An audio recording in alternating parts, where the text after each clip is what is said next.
This is Matt Jackson of the Young Bucks, and you're listening to the Kayfabe Connection, your home for facts, rumors, knowledge, trivia, and everything you know or hope to know about pro wrestling.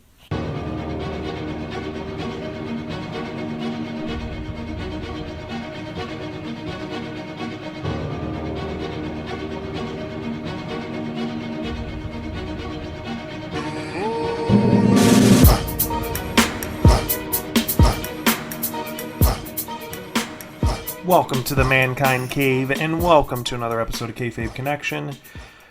Man, so I'm on a high today. And no, not the kind that you buy from your buddy out of a Ziploc bag. I'm talking about a wrestling high. Holy shit. NXT Takeover Chicago. An incredible show. And like any other shows, I'm sure there's some people, because I saw them online. Oh, I didn't like the fact that they split DIY up because now we can't see DIY on the main roster. There were even people talking about the video game, like, oh, we can't have Dude, you can make tag teams on the video game. Furthermore, there's an even bigger point to make about the whole DIY split. Cat out of the bag if you just tuned into the episode here. This is an NXT Takeover Chicago discussion. I don't do reviews. I'm not going to sit here and go hold by hold and just tell you, just narrate what you saw on TV.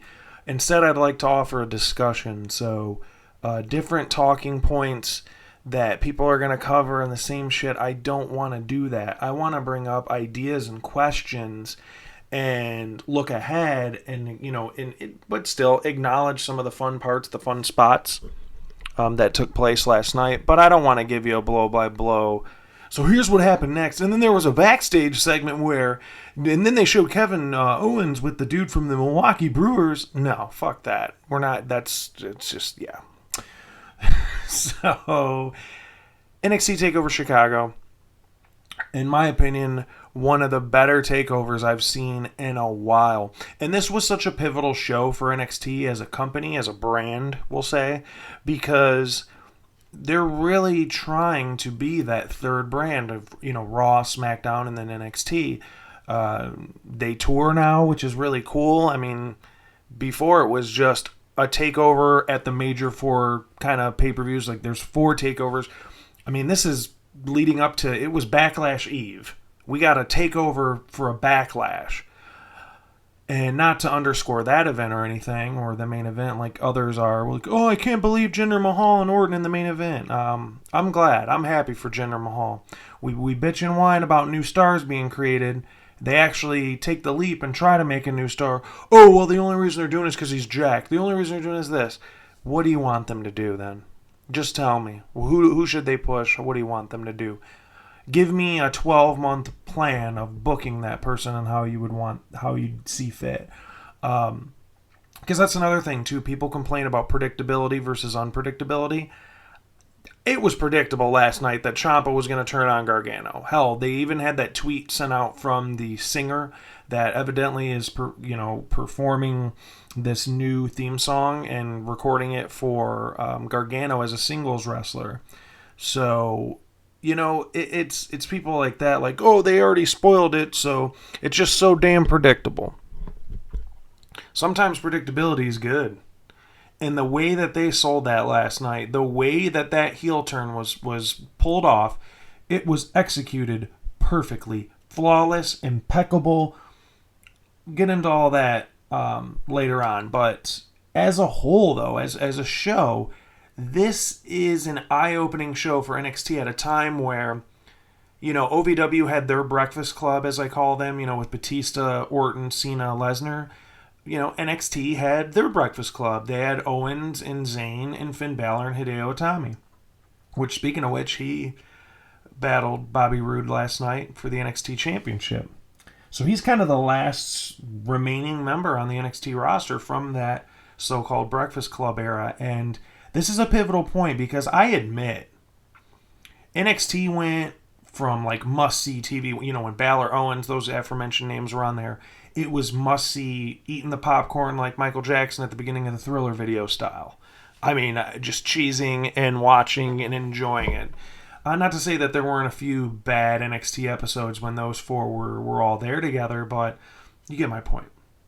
So, you fast forward now, and there's been a weird lull. Triple H has even admitted, the draft really hurt the women's roster. You took Nia Jax out of the fold, you took Alexa Bliss, Bayley, so you take all of them out of the fold. He's right. Like, essentially, they had to revamp an entire division. And so now you're seeing different women who are just catapulting up into the upper echelon of the women's division, like a Ruby Riott, formerly known as Heidi Lovelace. Shout out to Lafayette, Indiana. Triple X root beer for all my Hoosiers. You know what I'm talking about. It's really cool to see people like that get elevated and to see an emergence of even other people. Hell, we've seen Candice LeRae on NXT television, Kimber Lee, who has been killing it for the last 4 to 5 years that I've been a fan. It's really cool to see these women step up, and even furthermore, it's going to be insane to see this women's tournament go down in July. I'm going to actually cover that in a separate video, cover all the entrants, predictions, all that good stuff in a separate video there. But NXT is at this pivotal point. They had to revamp their women's division. You had Nakamura leave, and Ty left too. But as far as singles wrestlers go, it was really a matter of, okay, so Bobby Roode's the champ, so who's going to contend? And you've seen Aleister Black he is over like Rover right now. That new shirt that leaked, whew! I mean, he's going to be making some NXT some NXT sales there with his t-shirt. The shirt looks phenomenal. It suits him. His character suits him. The same fears that we had for Nakamura and Owens, like, please don't ruin their character. Please. In Triple H, we trust. I'm just going to put it there. Triple H knows what he's doing with these characters, and he can just pretty much take anybody from the independent scene and help mold them into a more marketable commercial product. Is that case in point with every single wrestler he gets his hands on? I mean, maybe not. But his track record speaks for itself down in Full Sail. I mean, there's been one kind of, man, that was a pretty sucky takeover. I can only think of one off the top of my head in the history of NXT. So the track record speaks for itself. It goes to show when you have the right mind, kind of tooling everything, and not even the right mind in a singular sense, because there's more than one brain trust down there. They have phenomenal people. William Regal is phenomenal. Sarah Del Rey down helping the women's division. She is a genius.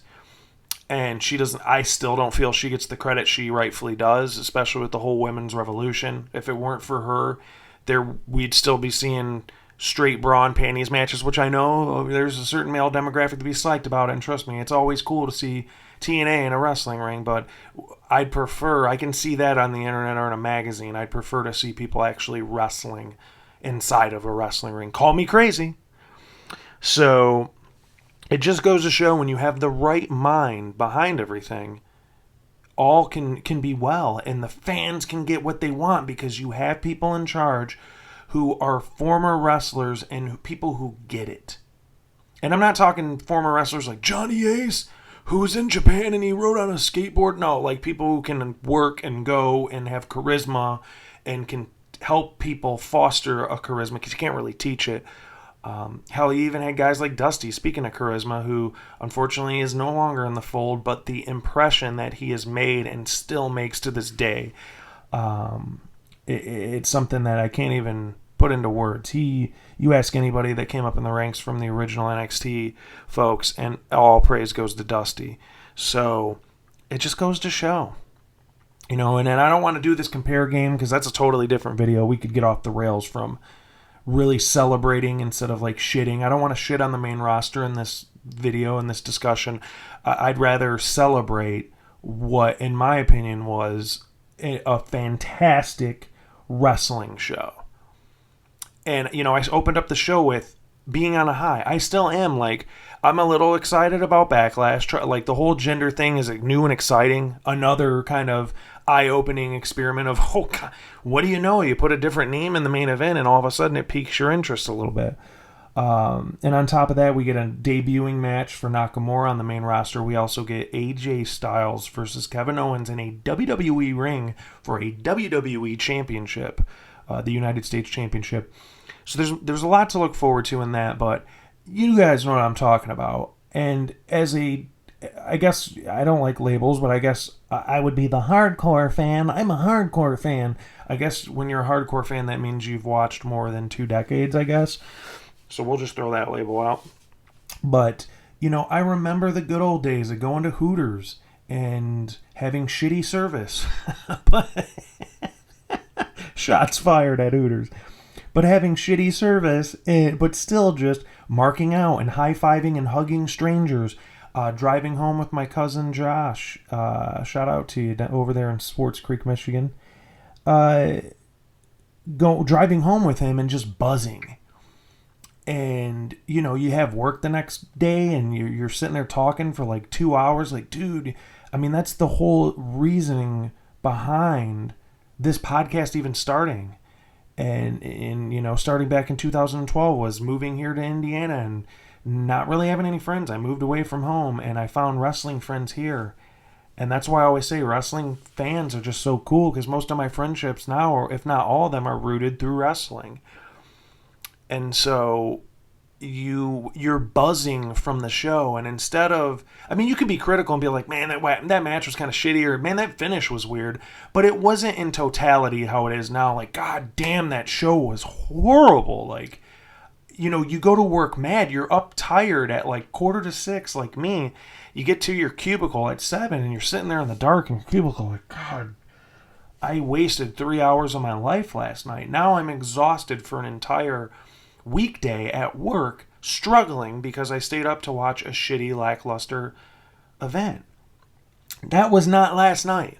Last night was rooted in the energy, the same energy that I felt growing up as a kid, the same energy I felt when I saw Hulk Hogan versus Brutus Beefcake at the Palace of Auburn Hills, which is no mas. It's done. Crazy. Same with the Joe in Detroit. But going there and feeling that buzz and electricity as a kid, being a kid and seeing Austin jump off the Zamboni and just buzzing, and going to school the next day and bragging like I was there when he jumped off the Zamboni, and like it was insane. You should have been there. The energy. I have goosebumps talking about it.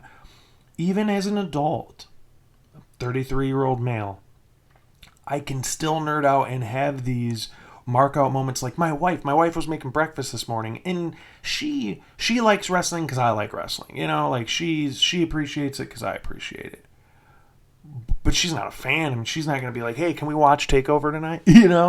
She's making breakfast this morning, and it's you're buzzing that hard. It's like you're getting non-wrestling fans who are like, God, I know you don't really follow it, but watch this heel turn. Watch it, and you give them the backstory. So these guys have been friends for years. He was a groomsman in his wedding, like, the whole deal.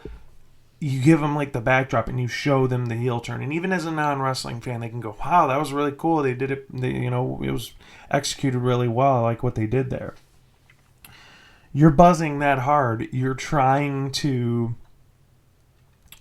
introduce it to just people that aren't fans or casual or just don't even know what it is.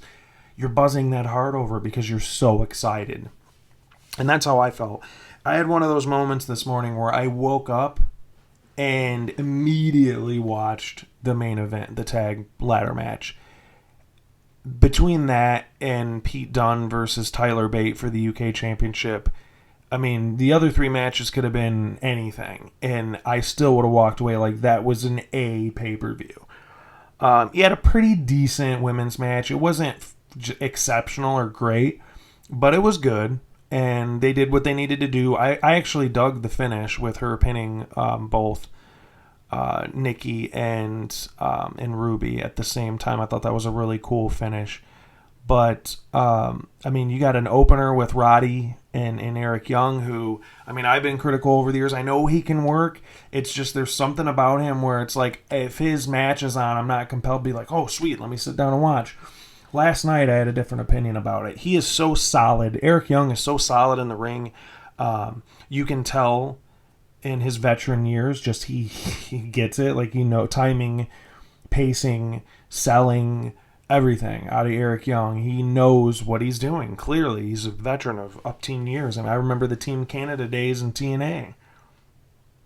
So, which is funny too, because everybody doo-doos on Impact, and how many former Impact stars are your favorite stars in WWE right now, NXT included, right? I'll wait. It's hilarious, but getting back to the show, that opener, Roddy and Eric Young, Roderick Strong. I mean, there's been times, if you watch the PWG 13 trailer at ProWrestlingGorilla.com, which I encourage you to buy all their DVDs and Blu-rays, I'm down to 11. I need 11 more shows, and I'll own the entire catalog of the last 13 years and some odd months. So I'm psyched about that. But you know, there were people online who were like, "Man, I'm not a fan of Roddy Strong," and you can even go to that trailer for 13 and you see me kind of like cheering and slapping fives and too sweeting people, and then Roddy comes out and you see my face and it's just like, yeah, fuck this guy. I've had several interactions with him. I'm not talking like he signed a thing real quick and walked. Like, I've sat down at a bar with him for 30 minutes and talked to him. Rode the party bus from the now defunct Squared Circle restaurant over to the Frontier Fieldhouse in Chicago Ridge, Illinois. Talked to him. Left a bad taste in everybody's mouth there. Didn't bring merch. Wore dress clothes, and it was like real formal. He just hung up. It was almost like he was hanging out with the bus driver, like, please keep these cretins away from me. He opened up more at the restaurant when we actually went there, and he sat down, and he actually sat at our table, and he was shooting the shit so much. He's like, man, I feel like a dick. I need to go talk to other tables, because he just was hanging out at our table. So I've had those interactions, you know, him using the slur against Zack Sabre Jr. at PWG. He's had ups and downs in his career, and people that just don't like him. Like, I know my wife does not like him, period. My last interaction I had with Roddy was at the ROH event in Indianapolis here, and I took, because I'm a PWG guy, I took my infamous sequel photo of people mistaking me for Super Dragon because the Mount Rushmore guys were in there, and I'm in the middle, and you do the math, it's, you know, process elimination. They go, oh, dude. And one of my friends sent, and I think it was We Watch Wrestling, it was one of those forums where people legitimately thought I was Super Dragon. I'm like, no, I'm not Super Dragon. I'm just a big PWG guy. So there's that funny Mount Rushmore pick. But I talked with all the members, and then Roddy, I talked to him for 10 minutes because they were trying to track down Adam Cole in the back. He wasn't scheduled to speak. I had to try to pull some strings to get him out there to get this photo op, because I knew it was kind of one of those last opportunities to do it, because I have the photo op with the original Rushmore members. So I had an opportunity to speak to him, and I really finally, after all these years, I mean, he's Mr. ROH for over a decade, finally, after all these years, finally got to get a little more of a human side to him.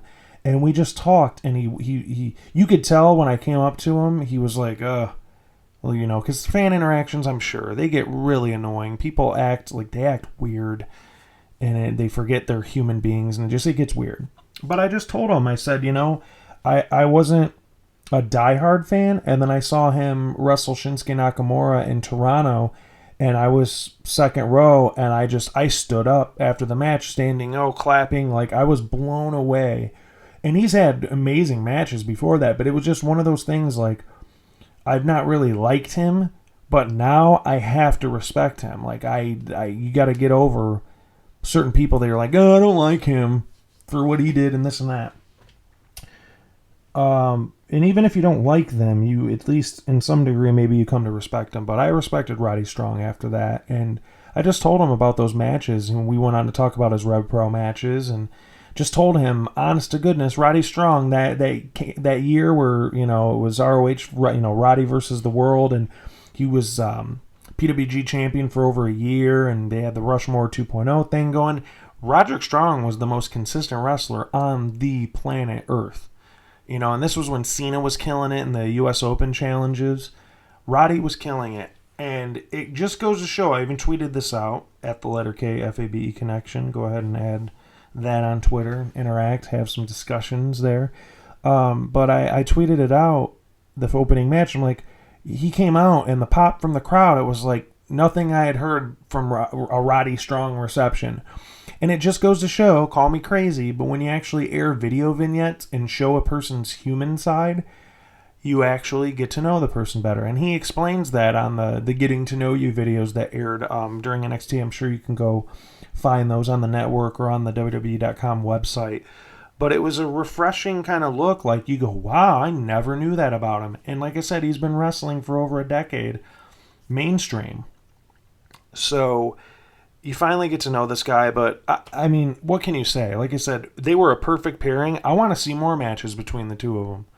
I would love to see Roddy versus Eric Young. I would love to see them work again, maybe even at another takeover. I honestly would love to see them work together. They were great in the ring. The match was crisp. The back and forth. I mean, and seeing, dude, the end of Heartbreak. I'm thinking of my HBK. The end of Heartache and the I guess they're calling it the Strong Breaker, right? Like the backbreaker. Those finishers, his backbreaker is best in the business, hands down.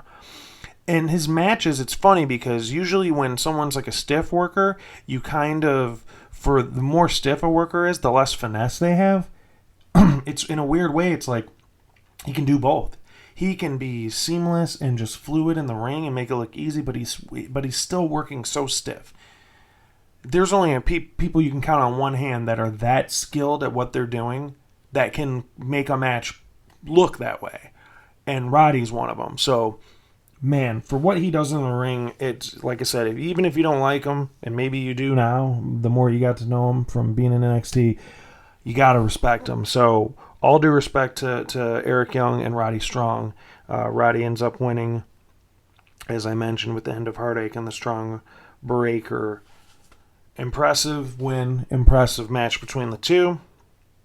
And then we have the United Kingdom Championship match from, oh my God, like, speechless, man. Like, what do I say? I can't sit here and give you colorful adjectives and walk you through what happened. Go back and watch the match. If you watched it already, watch it again, because I plan to. It was match of the year. I will put it up with Okada versus Omega. That was an insane match. One of the best matches I've ever seen. This match is up there. Shout out to my good buddy, my brother, Andy, who was in Chicago, all the way from the Twin Cities. And I know he went with his lovely wife, and he was sending me pictures. I was living vicariously through him the entire weekend so far. I know he's not staying for Backlash, but he got to meet Ziggler today, and he's heading home today, so safe travels to you, buddy. But he was sending me pictures and video. I'm like, dude, like, it's one of those things, much the same as when you wake up and you have that buzz. It's the same thing where you wake up and you're high on it and you're like, man, and especially a show that was so close to home. Chicago's only a 3-hour drive for me, about 3.5 tops. I'm kind of bummed I didn't go. Like, it's one of those things. So I'm living vicariously through Andy this weekend, but that UK Championship match was unreal. And like I said, I wish I could put into words how exceptional it was, but Dunne escaping from the Tyler driver, right, which is the double underhook sit down powerbomb, try to turn into the bitter end, which is the pump handle flatliner, but then has Bate reverse it with a DDT and just knock Dunne out of his boots, out of the ring. That's just one of several moments that I yelled. Like an audible just, oh, like shouting and in losing my mind over this match. And I don't know. I'm not one of those. I don't like hyping things almost immediately as they happen or ranking them or doing this weird thing. I just try to enjoy moments and enjoy things that happen, but how can you not feel compelled to say, like, that is one of the best matches I've seen in a long time? Like, an easily match of the year contender. Which brings me to a point. You had two competitors, put it all out there, which, on top of that, you had legendary voice Jim Ross commentating.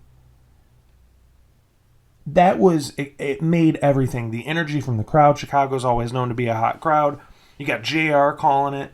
Nigel did a phenomenal job with him. The pairing between them two was just, I want more. Give me more, please, WWE. It was the stars aligned. Everything was magical for that match. The ending, everything. And like I said, what more can you say? The corkscrew 450. I mean, we could go on and on. I don't want to sit here and just give every spot away for people that haven't seen it, or talk to you like you're dumb and just narrate you through it, paint by numbers podcast style. Go back and watch that match. That was an exceptional match. But here's the takeaway, though, and this is the point. You had match of the year from people that really aren't technically NXT. They're definitely not technically main roster. They're kind of in a wrestling purgatory. And that championship that was fought for last night, that was battled for in that match of the night, is pretty much a ghost title. They had the UK special, which aired Friday, 3 p.m. Eastern Time. You can check that out on the network. I loved it. We also had the UK tournament, which led to the coronation of the first champion, which was Tyler Bate. And you see these talents that they have on that roster. Trent Seven, Wolfgang. You could go on and on with the level of talent that they have for this UK roster. It's a cool concept, but what is the end game? What is the end result? What are you trying to do? And I hope the answer is you're trying not to drain Progress of all its talent and raid a company that really, from the ground up, Jim Smallman, what he's done with Progress and with his contributors there, and the owners and everybody that's put their blood, sweat, and tears into Progress, you'd hate to see a company like that just completely get just plucked and pimped out for no reason, just for the sheer fact that, hey, well, at least, Mustache Mountain and Jimmy Havoc and all these guys are in the WWE brand now. Now they're not competition. Because how much money is Progress making compared to WWE? And I get from a talent psyche, their psyche has changed. The days of laughing at Punk while he's doing a tryout match because he has tattoos and he's skinny fat and he looks weird, and the days of laughing at those indie guys are now over, because I'm sorry, the most popular wrestlers in WWE are all former indie guys. Popular. I'm saying popular guys. They're all former indie guys. So, Dean Ambrose, Seth Rollins, Kevin Owens, AJ Styles, all these guys, they're all indie wrestlers. So, shout out to Randy Orton on that one. #dive. Check that episode out. That's one of the episodes that was posted earlier this week. Subscribe to Kayfabe Connection on YouTube for that. Cheap plug there. We'll work them in as we go. But, make a point to do something, especially now. There's no turning back now. We had match of the night between these two. It's going to get real awkward in Progress now. And trust me, it's going to get real awkward in Progress now. If you know your Progress Wrestling, if you don't, shame on you. This is Progress. Go subscribe. It's like $7.50 a month. You can catch up. You can binge watch it. It's exceptional. It's such good stuff. Jimmy Havoc's one of the best heels in ages. It's a great, great program. But anyways, do something with the UK division now. Now that you've had two of the guys on the roster put on match of the year, what's next? Make a point to actually utilize it. And don't utilize it in the way that WWE's pimped out the cruiserweights, where you just don't give a flying fuck about them anymore. It's almost like Pavlov's dog. As soon as you see the dudes running with the purple tape, it's like, ugh, all right, here we go. And the crowd's quiet. Nobody appreciates them. You have guys that could really put on 20-minute matches doing 4-minute matches. And you have 205 Live where storylines really aren't carried out between Raw or SmackDown. So it's just a bunch of bullshit. That's another video, another topic for another day. All I'm saying is that they have to do something with the UK roster, because if we can get more matches like we saw last night, and you can extrapolate that into, I guess, a UK takeover where, they're in other countries, or they got UK stuff in the States, it's going to be insane. And we get consistent matches like that, there's other wrestlers who can deliver those type of matches. And we saw it in the UK tournament. So let's invest in this. I don't know if it's going to be its own separate brand on the network and it's a weekly show, or they just have the UK title defended at an NXT show. Just please put more prominence in this belt and put more backing behind it, because it's a travesty to not reward Dunne and Bate for everything that they did, not just last night, but leading up to this point. The belt should mean something, and it's in a company where belts are just, ornaments. What those two guys fought over last night is not an ornament. There was something on the line for them. Pride, the championship, what have you. But that was special. Foster that match. Let's do something with this UK division. All right, I'm off my soapbox now. The women's match, like I said, it was good, not great. And that's not crapping on it. I thought it was a solid match. I dug the ending. I love, Asuka knocking Riot out with the sliding knee to the face, and then just lays on top of both women. I thought that was a great finish.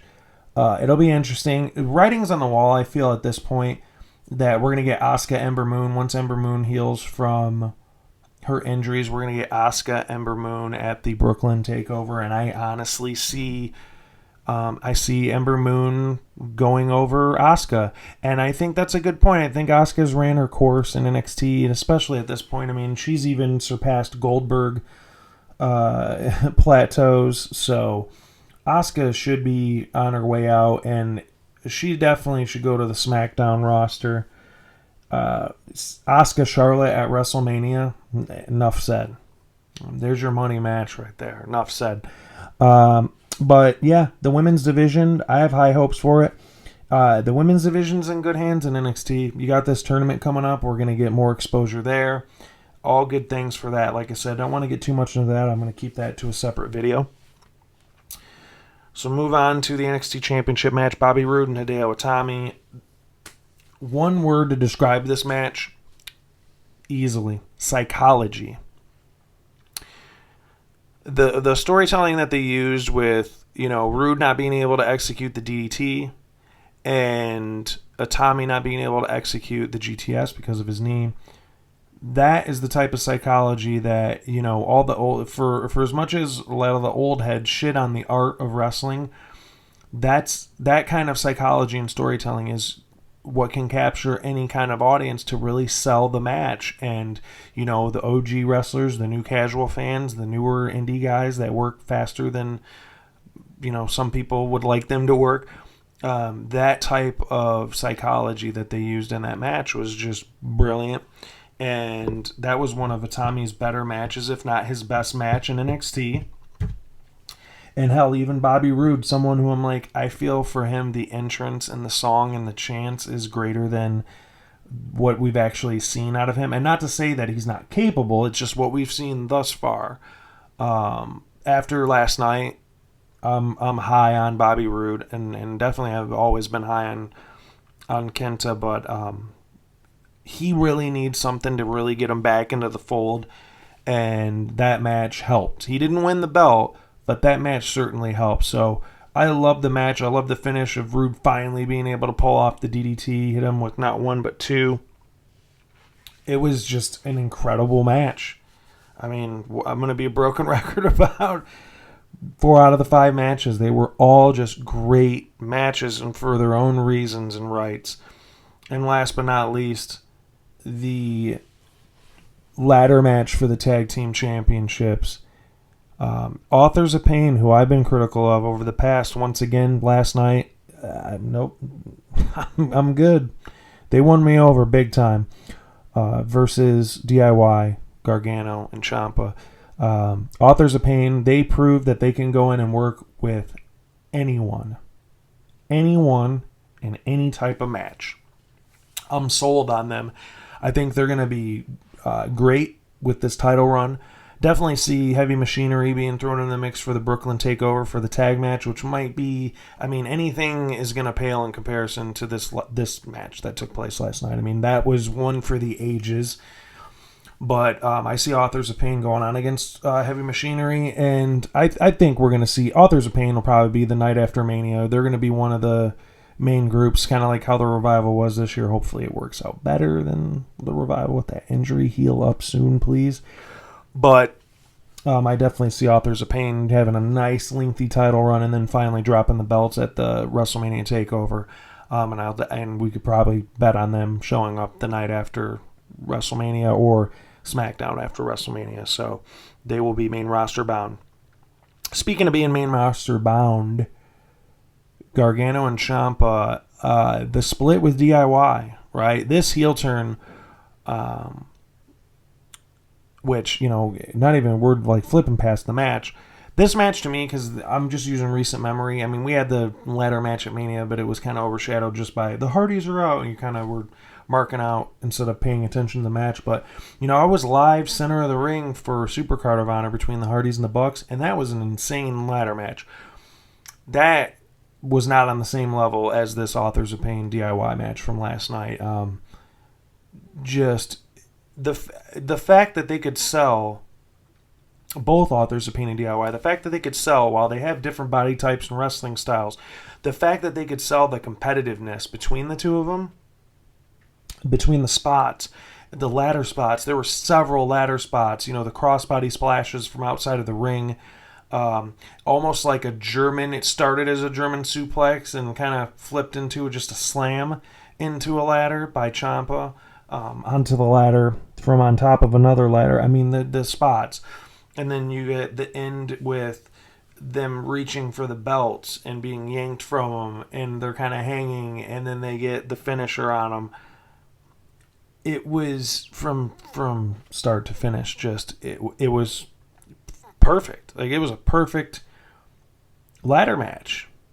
There was nothing I would change about that. I know one of the ladders didn't break when Gargano fell, but to me, that it was impeccable.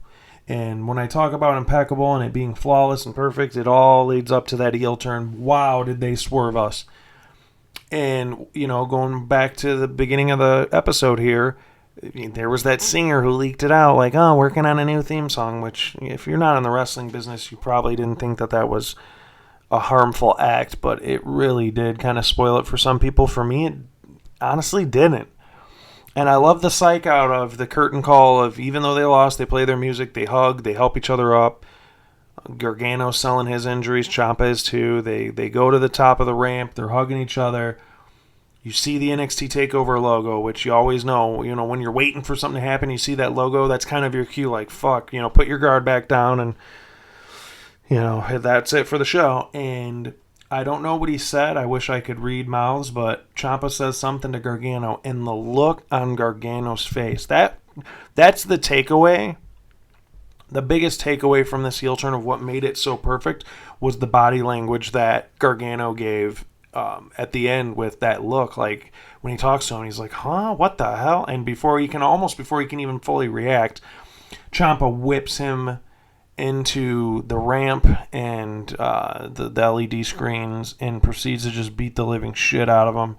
Slams him 15 feet off of the stage onto tables, production tables and stuff, and then proceeds to just sit on top of the announce table that the commentators just ran away from. They didn't want any part of that, but him just sitting up there, Ciampa sitting up on that announce table and looking down at Gargano with the stretcher coming out, that was our barbershop moment. And once again, like I said, I hate to just hype everything all the time. I try to really absorb it and maybe even watch it more than once, kind of sit on it and really get my emotions in check. Whatever, sue me. That was our barbershop moment. That was HBK kicking Marty through the glass in the barbershop segment. That was that segment for us modern fans. Such a huge moment. This has money written all over it. If you remember how great their match was in the CWC, imagine they were friends in that match. That was match of the year contender. Imagine how great a Ciampa Gargano match is going to be when they fucking hate each other, kayfabe wise. But Ciampa and Gargano as enemies, it's gonna be unbelievable. Signs are pretty much pointing to Gargano versus Ciampa at the Brooklyn Takeover. One can only hope. We'll probably see Gargano and Ciampa on the main roster. I mean, sometime soon. Who knows? But there were people who were complaining about them, like they shouldn't have broken them up as a tag team on NXT. They should have waited to do that on the main roster because I wanted to see them as a tag team on the main roster. Here's the issue with that. Johnny Gargano and Tommaso Ciampa are not a tag team. They're not a traditional tag team like the Young Bucks or, other teams. They're just two guys put together. And they both had singles runs. They weren't a tag team on the indies. I remember Mystery Vortex 3, they actually had a match against one another, Gargano and Ciampa. Go back and watch that one if you haven't seen it. You can go to ProWrestlingGorilla.com or High Spots to order or watch trailers for it. But yeah, that was a fun match. And these guys were not a tag team going into this, so they don't need to be a tag team on the main roster. Call me crazy, but just giving you a little input. So that was TakeOver. That ending, when it ended, I had to run an errand with my wife after that, and we left, and we were kind of driving around. And once again, I was buzzing. I was absolutely buzzing about the show. I woke up still buzzing, watched that tag over again, that tag match and that finish, and it's not going to get old ever to watch not only that match but that heel turn. It's funny too. I was thinking because I fly and I travel quite a bit, that I'm gonna rip that NXT Takeover event just to have that card on hand for if I'm on a flight and I want to watch something that's entertaining, I kind of lose myself in it. I'm just gonna watch that Takeover over again. That was just such a phenomenal A+ show from top to bottom. There really were no lulls. I mean, the women's match was probably the weakest match on the card, but still, that was a good match. It was an entertaining match. Ruby Riot's great. I expect big things out of the women's division. Roddy's great. I hope they carry that feud over. Another thing, too, with Hideo Itami, that I didn't mention this, he had a backstage segment where he was kind of throwing a tantrum about losing, and he got face-to-face with Cassius Ohno, so we might be seeing a Cassius Ohno-Hideo Itami match at Brooklyn Takeover as well, or maybe in the weeks leading up now, as just kind of a story, a show, like a feud for the show. What more can I say, right? We're 43 minutes in. This isn't your traditional review show. Just wanted to have a discussion, ask questions, raise points, raise awareness, and maybe throw some statements out there that either you agree or disagree with. So the best way to provide your feedback, since I'm the only one in the microphone at this point, is to go ahead and subscribe to Kayfabe Connection on YouTube. Go ahead and comment in the comment section. I always make this, and I guess knock on wood, but Kayfabe Connection has been troll-proof since 2012, so I don't encourage trolls. What I do encourage is people actually having discussion and adding insight into why they like stuff, why they don't, what they prefer, what they think's going to happen. We got Guinness in the background giving his 2 cents, growling. He's like, Dad, come on, finish this episode. But I appreciate all the feedback, and I want that. I want to see retweets for this. I want to see discussion being brought up. And so far, so good. Since the hiatus, that was kind of an expectation. Is I wonder if there's going to be anticipation to do more Kayfabe Connection stuff. And the reception was enough for me to go, okay, well, I'm going to get a new mic and I'm going to get everything set up and do this. So this is a passion project. I appreciate it. I don't have a Patreon. I'm not doing this to get famous or anything. This is just a fun avenue to just talk about wrestling with you guys, to make friendships. Like I said, my closest friends are all podcast listeners or wrestling fans. This is just a fun thing. Let's share the love, retweet on Twitter, subscribe to Kayfabe Connection on YouTube for these videos. Share the videos out. If you like it, share it. If you like it, comment. If you dislike some of the points, let your voice be heard. Well, let's have a discussion. So that's it. That's all I got for you. That's it for another episode of Kayfabe Connection. Next time someone tells you wrestling's fake, you know what you tell them? So are movies and TV.